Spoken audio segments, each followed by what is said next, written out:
Welcome, everybody. We got some folks flowing in, so I'm going to give it a few seconds just to let everybody show up. But thank you all for joining us today. Welcome to the Distilled Spirits Council Ask the Expert webinar series. I am Ross Mulcairn, Director of Member Services and Business Development at the Distilled Spirits Council of the United States, better known as DISCUS. Today's topic is a strategic guide setting up e-commerce for your spirits brand with our friend Derek from Reserve Bar. We are recording this webinar, so it will be available in our membership portal on the Discus website, as well as on our YouTube channel. For those of you who are not as familiar, Discus is the leading voice and advocate for our members and the distilled spirits industry overall on Capitol Hill in all 50 states and wherever spirits are sold. Discus provides a wealth of resources and services, including this webinar series that aims to educate and to share relevant trends, ideas, resources, discussions, and opportunities. All of our upcoming webinars can be found at distilledspirits.org/events. We've got a wonderful set of experts coming up in the next few weeks, so please be sure to check out that website and sign up for other things that we have coming up. If you enjoy today's, we'll have more. If you have any questions about what Discus can provide, what our resources are, or if you're not a member of Discus and are interested in joining, please reach out to membership@distilledspirits.org. There you can find out information about our annual conference coming up in March 2026 in Louisville, the new craft edition of the Liquor Handbook for sale exclusively to Discus members, and so much more. Now, with that housekeeping taken care of, I want to welcome today's expert, Derek Correa, CEO of Reserve Bar. Derek oversees the company's marketing, technology, strategy, innovation, analytics, and business operations. Derek has provided, with a career spanning over 3 decades, Derek has provided strategic leadership in brand management, marketing, strategy, and product innovation across a variety of industries. His experience encompasses leadership roles in Fortune 500 companies, private equity ventures, and dynamic startups, as well as a history of entrepreneurship. I believe I saw someone started his first company at 16 years old, I think. Probably more like 12, but I think it probably wasn't legal, so I didn't. Okay.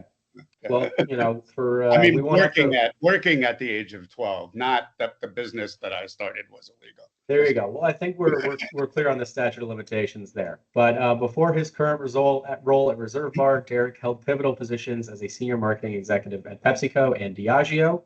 His versatile career also includes serving as the chief marketing officer in the luxury travel and medical industries, acting as the global strategy lead and head of the New York office at Gray Direct, and leading Source CXM as CEO, where he was instrumental in advancing digital and direct marketing, CRM promotions, and customer experience initiatives for over 50 clients during an 11-year period of exceptional growth. Clearly a wonderful expert for us to have today. Welcome, Derek. Ross, thank you. I mean, that was like a trip down memory lane. I've forgotten half of what my career entailed, so you did your homework. Appreciate it. Well, this series is Ask the Expert. We want to make sure everyone knows we've only got the best talking to our members, showing off what we can do for you. So for everyone here, if this is your first Ask the Expert, Derek and I are going to talk for about 35-40 minutes. It'll be a pretty easy conversation talking through his experience, some tools that he has learned on how to make sure that e-commerce is best representing your spirits brand, if there's anything that he's learning, innovations in the industry, etc. And then we'll take questions throughout. There's a Q&A function enabled on your screen. Feel free to submit a question. If it's relevant, we'll sort of pop it in as it is, but we will also save 15-20 minutes at the end, specifically for Q&A for anything that you have at the end. If you have any questions, you can also use the chat function as well.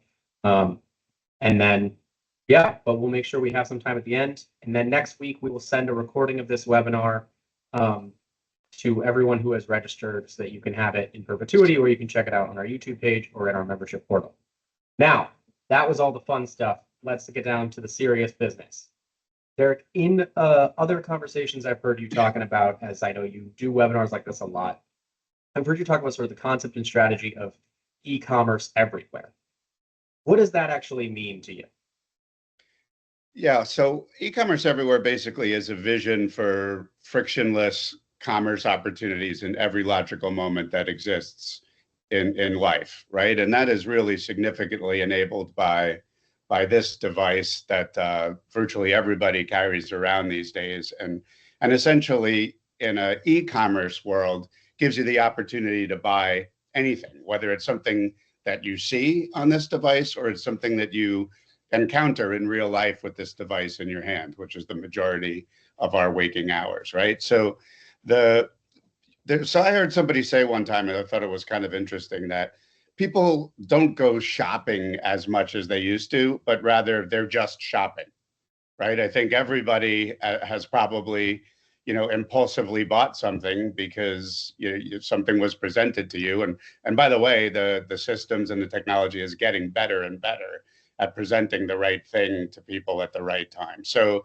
course. e-commerce, yeah, that's basically what e-commerce everywhere is how do we think about the ecosystem of digital encounters, in real life encounters, events, the kind of liquid to lips stuff that this industry's been doing for a long time.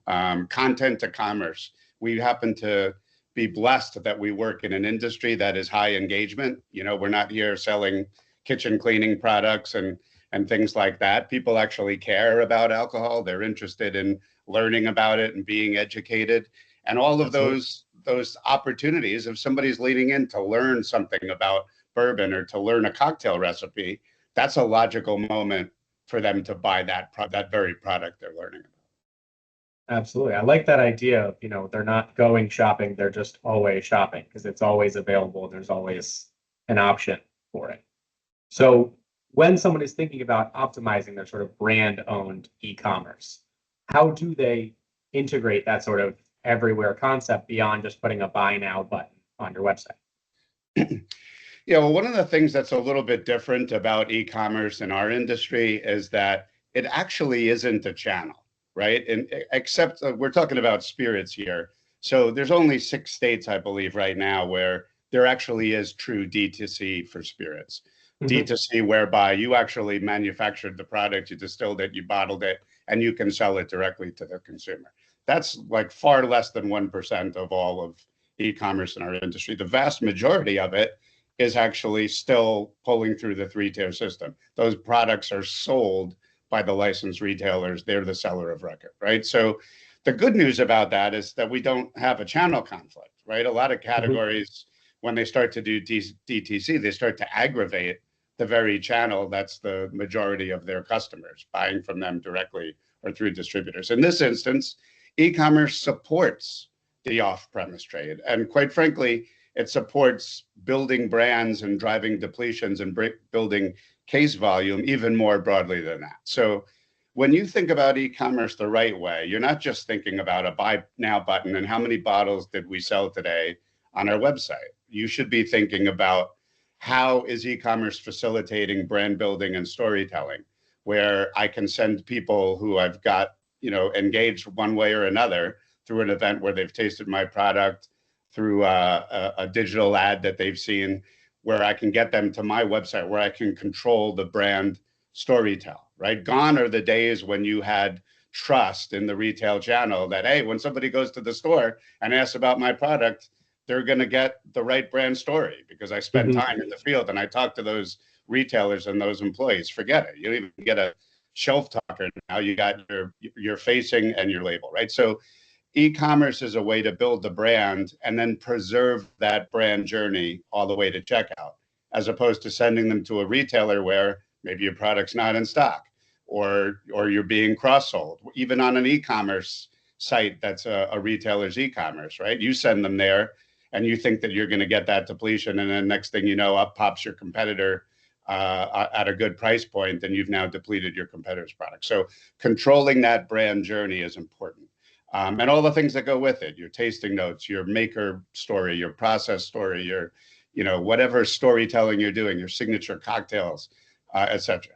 You're getting business intelligence from this. There are brands that have been around for 50 years that don't have any idea who any of their consumers are, other than what they've gotten through, IRI and Nielsen data and third party type insights. They don't know anybody that's actually bought their product and what they bought and when. So getting that information is business intelligence gold. Being able to build a database of customers or consumers that have bought your product, especially if you're an early stage product where you're going to grow through word of mouth, and getting people to try it and tell their friends about it is critical. the ability to use promo and incentives and so forth. Media optimization, right? Like all of your media, whether it's driving to brick and mortar or on premise, when you're running it, if you're running it through your own website where you can track actual depletions by ad, by Oh, yeah. geography, right? That means if one ad drives 100 depletions in e-commerce and the next best ad that you spent money on drove 40, well, put all your money into that ad everywhere, right? Chances are it's going to work to drive depletions most effectively across all of the channels. And then the last thing, and perhaps the most important thing, again, if any of the people tuning in are really in the building process of the brand where you don't have ubiquitous distribution yet, is this few to many opportunity. You know, when you get a distributor and now you're in the state of Florida, you're super excited about that. But a while into it, you may only be in 10 or 15 stores, right? And you're pounding the pavement and so forth. And people are hearing about your product. And a lot of the time they can't get it. They go to their local retailer. You're not on that shelf yet, right? Or the employee might not have even heard about you yet. Whereas if you're in that state and you get into a retailer that's connected to your commerce solution, everybody in that state can now access your product online, even if it's not yet at their local retailer. So that kind of access efficiency in a state by state growth distribution situation that we're in here, you know, very few brands, even the ones launched by the major suppliers, don't go from 0 to 50 state, you know, 50,000 store presence in a nanosecond. So that ability to efficiently match, you know, demand and product availability is really important. Of course. And that's something that, we have members of Discus that are going, from your huge suppliers that everyone's heard of to, we have members who will come on and join us and say, hey, we're not putting a bottle on a first shelf for another year, but we want to be a part of this. So it's really great to be able to speak to that whole breadth of folks in that industry in all the different stages and how they can all take advantage of this. Now, one thing that I have heard as it comes up with people talking about e-commerce and direct to consumer and all that stuff, you mentioned there are sort of 6 states that are in a pretty true direct to consumer space.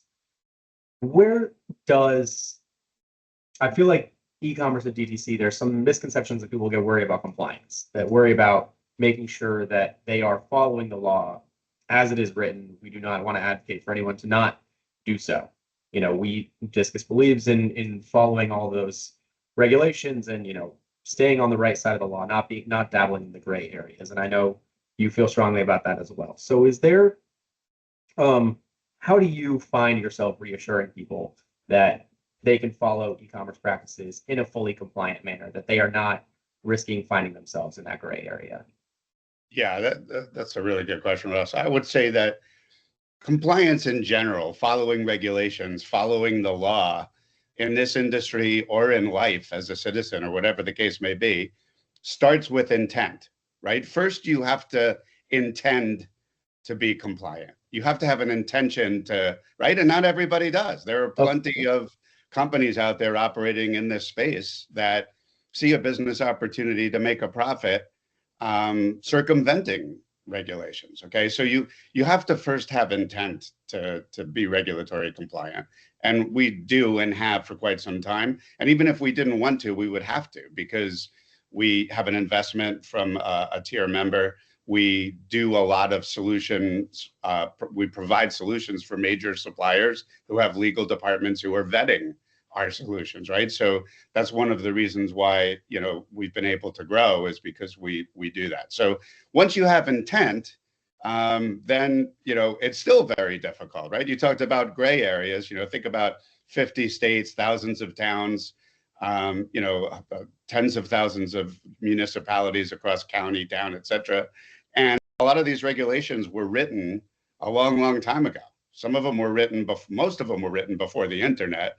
Many of them were written before phones really were even, commonly around, right? So, wow. Yeah, they're not, a lot of the language didn't contemplate the world in which we live in now. And so it's something you could show a regulation, like we could all have intention to follow a reg, and 5 of us look at it, and we would have 5 different opinions around what it actually meant. So there is a lot of that kind of gray area, but and they're evolving all the time, by the way. I mean, like during the course of this call, somebody somewhere may have, issued another regulation somewhere. It's a living thing across 50 states. So if you're getting into e-commerce, I think it's important, even if you're small, to ask about the solutions and how they're regulatory compliant, and are they? And these providers like us, we are not a licensee. So, we are facilitating transactions between licensed retailers and consumers. But there's some companies, and we do so with every intention and a lot of investment in technology and operations to do so compliantly. But if you're not a tier member where somebody can't go and take your license away, right, or impair your business or shut your business down, that's what's created room for a lot of the renegade companies that, can work with Shopify, drop a little code and provide a commerce solution. So you have to be careful, because you'll be the one as a licensed brand that they're going to come talk to if you're doing something that you shouldn't. And I would imagine, if you're working for a large supplier, it's your legal department certainly are going to want you to work with compliance solutions. And even if you're small, your mission someday is probably to have a liquidity event, right? So you're not going to be able to get investors in your business or to sell your business if part of the due diligence process reveals that you're doing things that are not compliant. Of course. I mean, hey, all of this, obviously, we have a lot of great brands who are going to be on the call today, and many of them are Discus members. And if they don't have a legal team yet, obviously, they're all wonderful brands that are on their way to growth that will soon have their own. So better be ahead of the game and not have someone come in and say, uh-oh, later. And as I think is spoken, I don't know if I can attribute it to any one person, that the U.S. regulatory map is not quite one country, 50 states. It's really almost 50 different countries with all the different regulations that each state has. So making sure that you are following all of those different laws, especially when, as you say, some of them predate a lot of the ubiquity of e-commerce is, For sure. is crucial for our suppliers, and making sure that they are staying appropriate. So when you talk about a brand working with Reserve Bar or any other e-commerce platform and saying, we want to take advantage of this. This is an opportunity for us. We're staying compliant, but we're seeing this chance to understand our brand story, understand our customer, and work through this. Do you have any examples of sort of brands that you've worked with or you've heard of that have seen this opportunity and kind of struck while the iron was hot to make sure that they are seeing this growth and this opportunity? Yeah, I mean, plenty of brands, whether it was sort of initially from case one, or as they're growing from a few thousand cases through 10, 20,000 case goals. A lot of product launches in this country have very successfully leaned into e-commerce. And, one of the companies I think that does a really good job in that is Campari, who is using e-commerce as a means of rewarding their known loyal consumers with access to their limited edition products that people covet, like Wild Turkey special releases and a lot of Russell's Reserve limited releases that could be hundreds or a few thousand bottles. And rather than just kind of going in a traditional allocation route and managing it through the distributors, they're able to use their CRM database to say, hey, you know what? We have 25,000 people that we know love our brand and are spending money on our brand. They're buying it week after week. Their lifetime value is substantial. Those are the people that we should enable to get the product, right? And especially when you start thinking about secondary market type stuff, right? Shouldn't we let the consumers who buy our products from retailers frequently and really adore our brands get those products at the shelf price, as opposed to have them falling into the hands of people who ratchet up the price or are in a secondary market, and now they're raking on a product that a loyal consumer has to pay more for no good reason, right? It's sort of not too dissimilar to ticket sales and how that industry has sort of come back around to be sorted out, as opposed to so many tickets going into the hands of scalpers, although they haven't totally figured it out yet. So Campari does a really good job with that. And we have some technology that actually enables sneaker drop type moments where you can sell a product before it's even landed on the retail shelf. Let's say you have a limited edition and you only have 2,500 bottles, and you know you have demand for 10 or 20,000.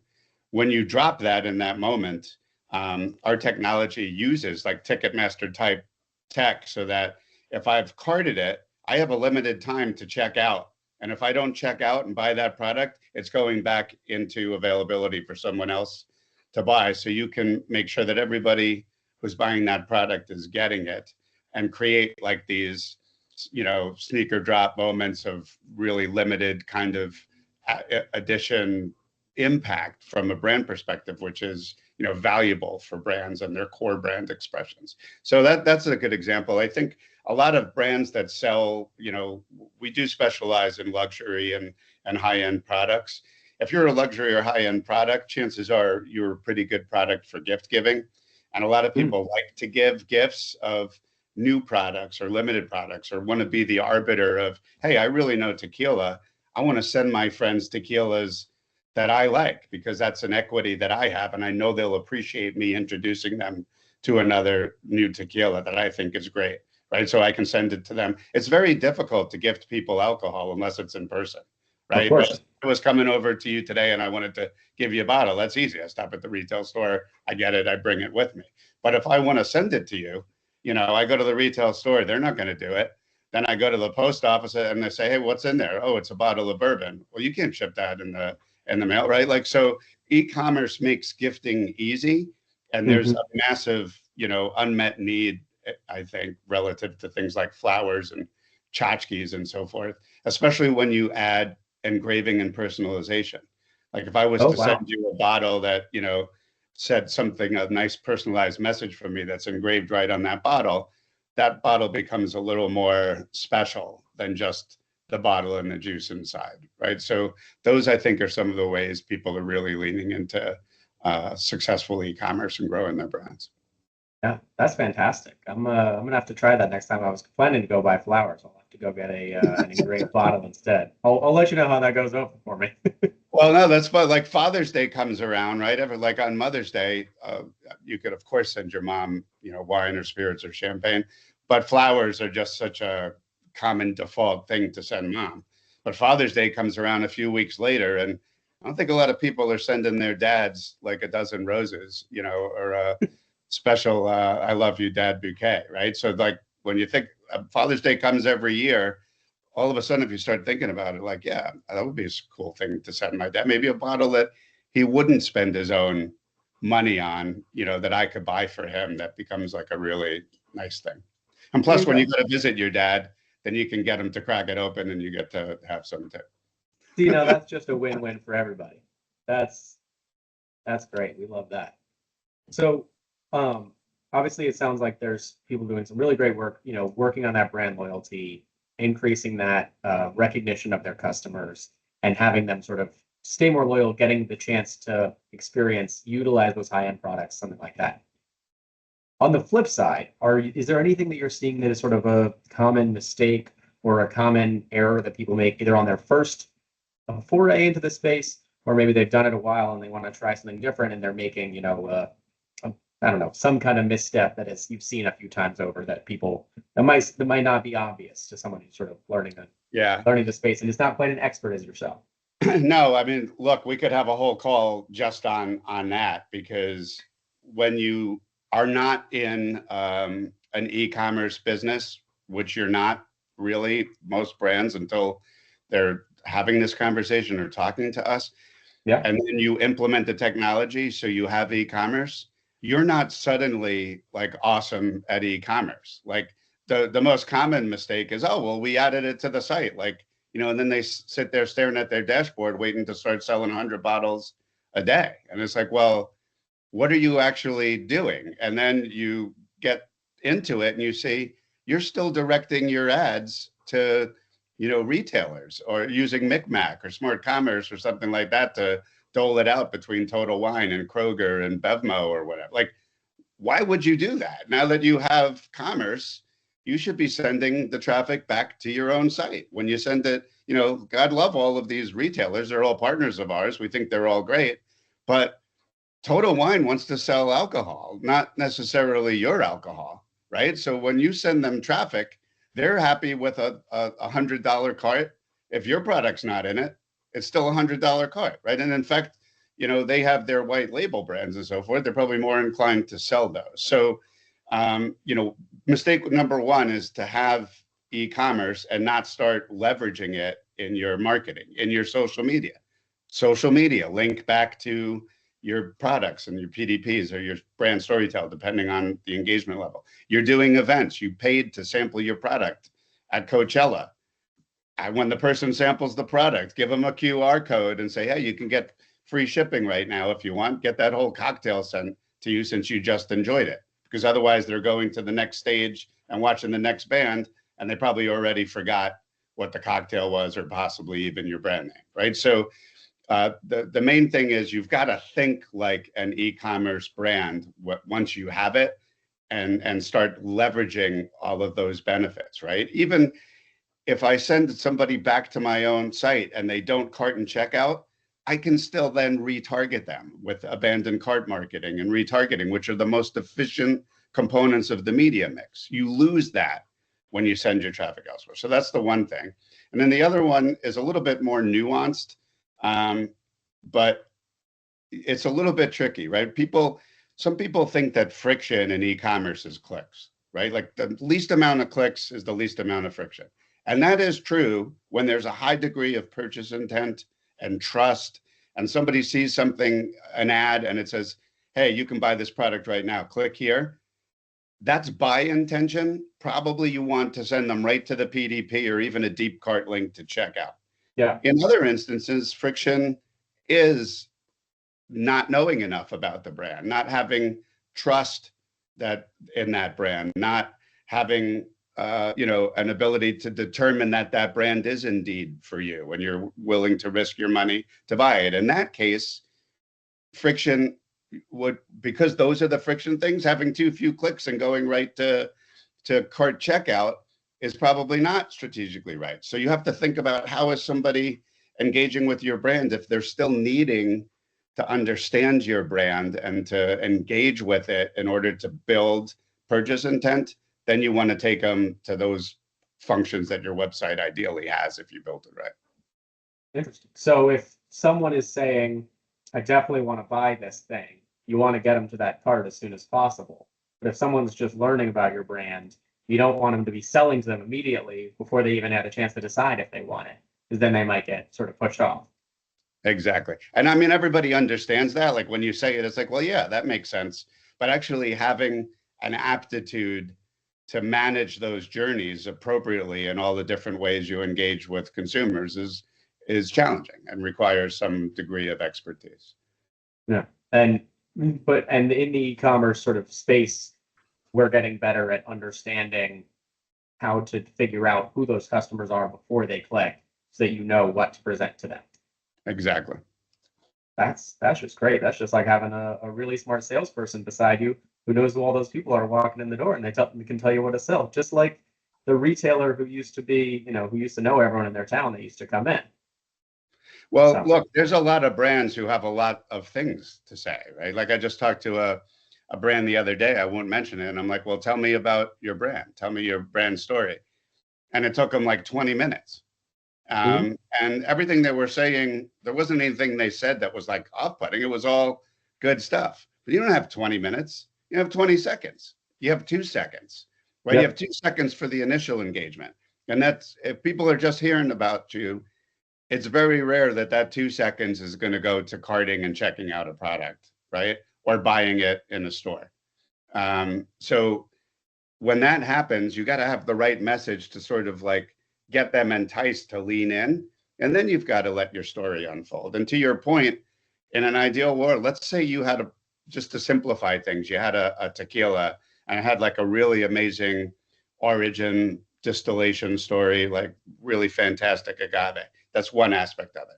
And let's say it was also woman owned and women-owned stuff in general is cool. People that care about that, and it's particularly cool in Mexico, where when Mexico is behind us significantly in terms of equal rights and thinking about women as equals, right? So there's something interesting and cool about a woman in Jalisco who owns and operates a distillery and has a brand, and then they have sustainability aspects to it as well, right? Well, those are three completely different things. If you knew that your customer was coming in through a sustainability lane, well, then that's the thing that you would reinforce along that purchase journey to get that depletion, right? As opposed to somebody else who's really doesn't necessarily care and make decisions about sustainability, but they want to know about that juice. They want to know about, that agave, and they want to know about that product really deeply. Fascinating. So it's not even just, getting them to check out versus telling the story, but even specifying the story to tell, having that information that you're able to share with your customer to try to, well, even turn a prospect into a customer. Exactly. That's amazing. So I love that idea. But one of the things that I'm thinking through as I talked about, our Discus members are a wide range of brands, from your very established ones, like you told a wonderful story about Campari and all the wonderful things they're doing. They've been with Discus for a while, versus a brand new brand that's starting to step out and, may not have the luxury of being considered a luxury of being a known brand. So when they're entering the space and they're still trying to sort of stay scrappy, because, not everyone has, oh, here, I just got $5 million to become good at e-commerce. What should they be looking at? What should they be sort of considering, and how can they compete, take advantage of these opportunities while still staying true to their sort of, craft, scrappier sort of roots, and really what they have available to them? Yeah. So, I mean, a lot of times scrappy is associated with not having any money, right? So and I get that. And very few brands launch with massive amounts of money. And I can tell you, we've launched every celebrity brand that's been launched basically in like the last 9 years. And even the celebrities who have substantial net worth, they don't say, hey, I want to launch a tequila brand. Let me just drop $20 million of the money I made on the last motion picture into this new co and have at it, right? Like nobody. As fun as that would be. Yes, that would be fantastic if that was the case, but it's not, right? So everybody starts scrappy, and even new brands launched by even the largest suppliers generally have to start scrappy. So, we recently, in fact, we got a company-wide meeting today where we're previewing it to all of our own companies. So we've heard that, and so much of our business has been with like the medium to large size suppliers or the new launch brands that do have some budgets to afford the best technology, but they don't always need it. Sometimes, you're a small brand, you want to have commerce, you need like a copy paste solution that you could probably do yourself or hire somebody on Fiverr for $20, and they could add commerce to your site. And we're launching that as we speak. So it doesn't have all the same bells and whistles. It doesn't do all of the powerful things that our other solutions do, but it will be a lower cost option for somebody who's earlier stage, maybe has one expression or a couple, and understands the benefits of e-commerce and has to be prudent about the money that they spend on it. But just to be clear, like e-commerce is a hack in all of the ways that I said, but it doesn't replace all the other scrappy things you got to do as a, early stage brand. You still got to pound the pavement. You still got to press the flesh with the trade and bartenders and retailers. And it's still a slog, but having e-commerce can give you a lot of edges during that phase of your growth. Of course, nothing replaces hard work, but it's nice to have that pathway to find another way to, get the benefit of all that hard work that you're putting in. Absolutely. That's great. So, I guess as we, you talked about sort of, we're in the e-commerce everywhere world. You're saying, oh, everyone's got their phone on them now. Gosh, 15, 20 years into the sort of ubiquity of cell phones, of internet being everywhere, as e-commerce is sort of better understood, people are in this space, there's still new brands launching, there's still people exploring it, but some of it has become more standard, become more expected. What are you seeing as sort of innovations within the space? As sort of, like you said, you're just sort of working on a new product for the smaller brands, for someone who doesn't have quite the same resources. Like, what else are you seeing in this whole world of e-commerce that we're taking what we've learned and we're now going to try to grow and expand and innovate within the whole space? Yeah, there's a lot of that, and we try to be sort of not the company that is riding the wave of innovation in our industry, but is actually the wave itself. So we are, doing a lot of things that haven't been done before. We're doing things and building things and breaking things, and not everything works. It's sort of like a blessing and a curse that the industry is so far behind CPG in general because of the challenges that the regulatory environment creates, that a lot of innovations are just overcoming our own industry's challenges that have, heretofore just been blocked. An example is retail media, right? Like, we're the only industry where when you're shopping on a grocer or a liquor store website, any other industry, if you're shopping for toothpaste, you get toothpaste ads. If you're shopping for, salty snacks, you get an ad from Frito-Lay or whatever, right? In our industry, you either get nothing or you get an ad for, a non sequitur product or an adjacency, right? Like, I'm shopping for bourbon and maybe somebody like, Coca-Cola's got an ad there, or Lay's potato chips or something like that. And that's because of Mm-hmm. the Tide House reg. So we are working and imminently releasing technology that would enable retailers to actually serve ads to their customers on their site, make money from that, but have it be Tide House compliant, right? So that sounds like it's a major innovation and breakthrough in our industry. That doesn't move us to the forefront of industry. It just catches us up to where we should be with others. That's an example.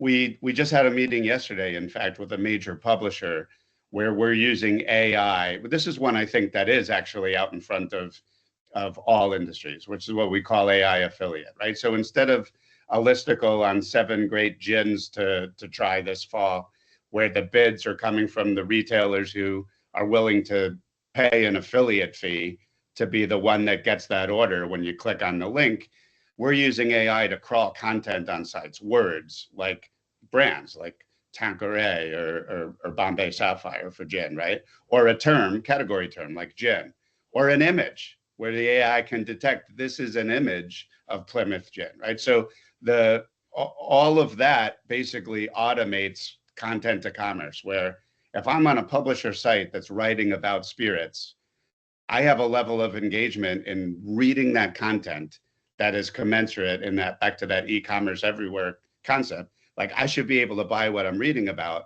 And it's a better way to buy than fat thumbing affiliate links to a retailer that I didn't even heard of, or I don't know how that happened, but consume content on that site, cart all of the products that sound interesting to me on that publisher site, and check out, and have it not just 5% of the content like most today, maybe monetize 5%, and not have editorial integrity ruined by writing listicles to affiliate bids, right? But basically say, make great content, our AI will drop on it and make it all shoppable without leaving that website. That is a major innovation that we're out in front of and super excited about.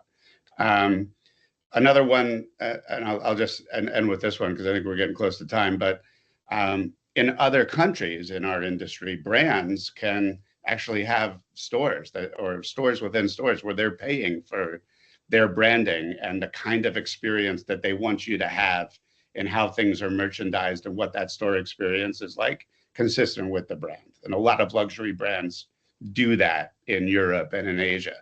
Well, you can't do that here. But what we're enabling now, and some brands are looking at us to say, hey, you know what? I'm going to have a brand experience. I'm going to facilitate people shopping, seeing my products, merchandise the way I want, talking to our experts and brand ambassadors about it, seeing immersive video, having cool experience, tasting things, whatever the case may be. And then when they want to buy, they can't buy it and walk out the store with it because it's not a retail store, but they can buy it on a tablet or from their phone, or we'll place the order for them, and that product will be fulfilled by a licensed retailer, maybe even Oh, in a way, wow. right? Like if you're talking about, a bottle of Louis XIII as an example, like, maybe you even get something cool, like we deliver it to you in a Rolls Royce or a Bentley in a white glove delivery service, and it's compliant because it's actually fulfilled by a retailer, but you can still facilitate that awesome brand experience in a real physical environment. So, there's a lot. The coolest thing about the technology that we're building is, in a lot of instances, we have a notion of how it could be used and deployed, but we're building everything in headless SaaS technology fashion. And what I'm excited about is that people are going to be able to use our technology to do things that we didn't think of, but that they thought of, and that it's enabled by our technology, which is cool. That's amazing. That's I always love getting on these calls, and that's one of my questions I always like to ask our experts is like, what are you doing? Like, what's new and what's exciting? Because I always want to make sure that our members are up to date, and I like learning about all sorts of fun things. Even though I try to stay as informed as I can, it's always good to learn about cool new opportunities. So that is, you guys got some really great stuff going on. So as you mentioned, we are coming up on time. If anyone has any questions about Discus or Derek about e-commerce, please send them into the Q&A. Feel free to drop them in the chat. I do appreciate someone did mention that, yes, there was a movie director who did decide to put a lot of their own funds into their marketing plan. So good on that person. And if anyone else is looking for it, maybe call a movie director, see if they want to help you with your brand. Whoever that was, if you don't mind giving us a call, we'd be happy to work with you. So if there are any movie directors on the call, feel free to give us a call. Discus is always happy to help out wherever we can. Um, but while we wait for some questions to come in and from some other folks that have comments or anything that they would also like to hear, do you have any sort of major takeaways that you could give to our audience here today and say, what is, if someone is tuning in and they're give us the sort of what their takeaway is. I'm seeing all these AI assistants in the chat and they were recording. What is the recording that you want them to say? You want them to say, wow, I listened to Derek, this was amazing. What am I taking away from this call? Well, the first thing I would say is that, in general, this has been a relatively tough time for our industry the last 2 years or so. And I think there's a lot of chatter out there that, the industry is in trouble. Young people aren't drinking anymore. Like the world is ending. Everybody's going to just use cannabis beverages now. Like, oh, a lot of OMG, OMG. Please, like, if you're as old as I am, you've been around to see a lot of cycles of everything. People are still drinking. By the way, when I was whatever the youngest cohort is these days, right? That is LDA, but still young. Oh, they're not spending it. Like, I didn't spend a lot of money on alcohol. I drank a lot of alcohol, but I didn't spend a lot of money on it. I was drinking the crappiest beer and swill vodka and buckets of grain punch. It's disturbing to think about some of what I was drinking. Right. So look, the industry is going to be fine. And when you think about e-commerce, it's a smaller percentage of the business now, but the wrong way to think about it is, well, on-premise is X% of my business, off-premise is Y%, and e-commerce is only 5% or 8% or whatever it is. So it's therefore less important. It's not a channel, right? It is the fastest growing segment of the industry. And it's one that when you understand it and you unlock all of those kinds of things that I was talking about, that's what helps you succeed building a big, valuable brand and driving and achieving your case volume objectives. That's fantastic. And we did get a question in here that I'd love to pose to you, but we're sort of talking about where DTC is allowed. People are interested in exploring this.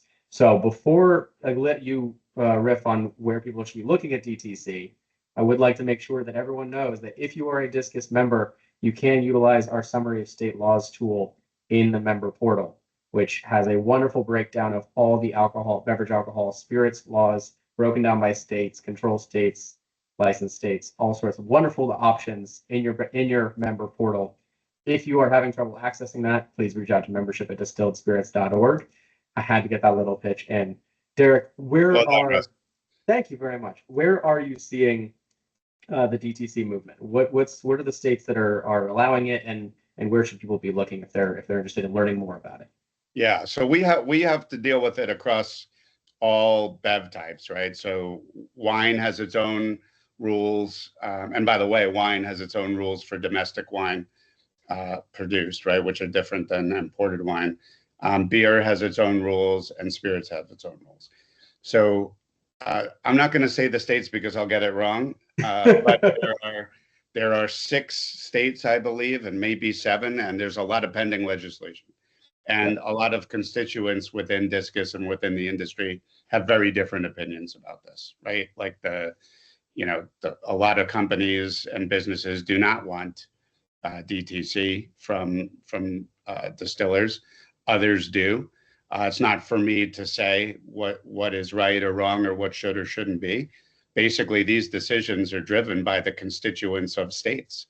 The people who live in states vote for their state representatives, who appoint or otherwise decide who are the people who regulate alcohol, and those regulations generally reflect the populace, including both residents and businesses inside those states. Okay, so I am not making a statement about any angle on this, just simply that it exists.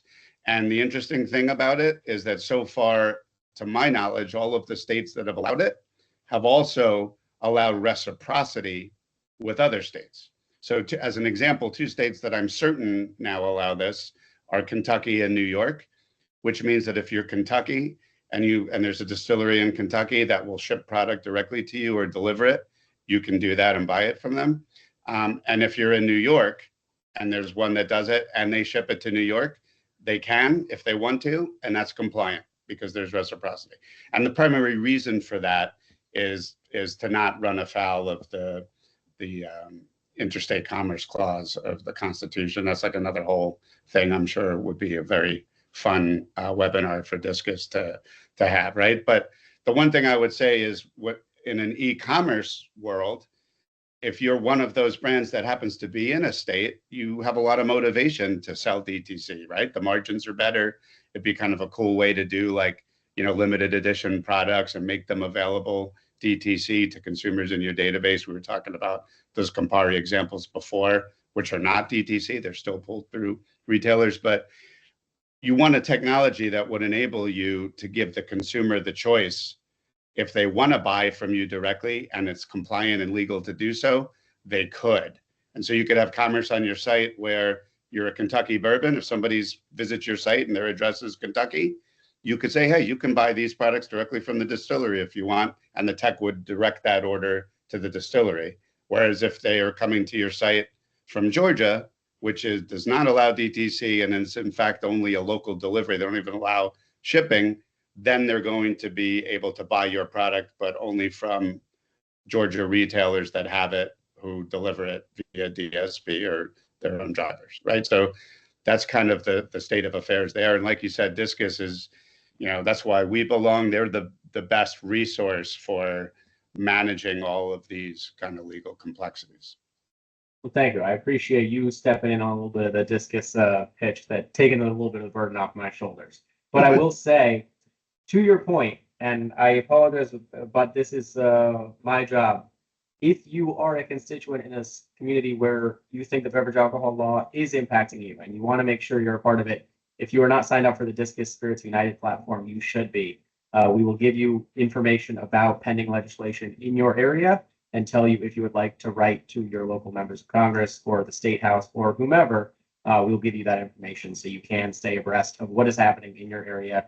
Because as Derek mentioned, it is coming from the constituents. The folks in each area are the ones who are deciding what the law should be. You are voting for your members of your state house, state senate, every different state has their own, a commonwealth if for, I think those 4 across all 50 states. Don't If you forget the feel special Commonwealth. about that. Cannot forget the commonwealths. So I want to thank everybody for tuning in today. I'm going to cut this off here so you all have a few minutes left in your day. I want to thank everyone for tuning in.